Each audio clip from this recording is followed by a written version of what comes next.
U.S. cancels India trade visit.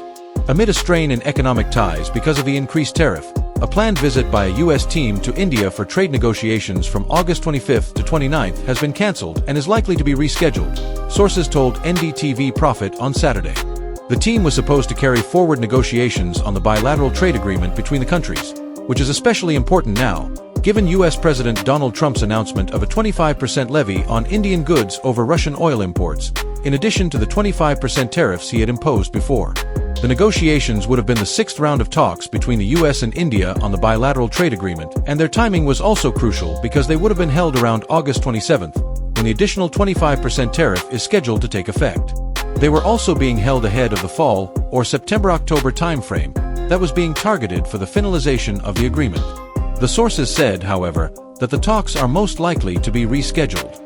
One of the key sticking points of the agreement is the U.S. insistence on greater market access in the agriculture and dairy sectors. But India has said it cannot accept this as it affects the livelihood of small and marginal farmers. Religious and cultural sensitivities are also being considered in the import of milk. After the tariff announcement, Prime Minister Narendra Modi made a push for Swadeshi, made in India, products and also gave a strong message of support to farmers and fishermen in his Independence Day speech on Friday. Modi is standing like a wall against any harmful policy related to the farmers, fishermen and cattle rearers of India.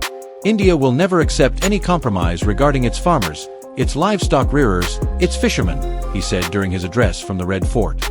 A key meeting between Trump and Russian President Vladimir Putin on the Ukraine conflict was also held in Alaska in the early hours of Saturday, India time. And there were expectations that a thaw between the countries would help ease the additional 25% tariff on India. In comments before and after the meeting, the U.S. president said, cryptically, that he may not have to impose secondary tariffs on countries buying Russian oil. Well, Russian President Vladimir Putin, lost an oil client, so to speak, which is India, which was doing about 40% of the oil. China, as you know, is doing a lot.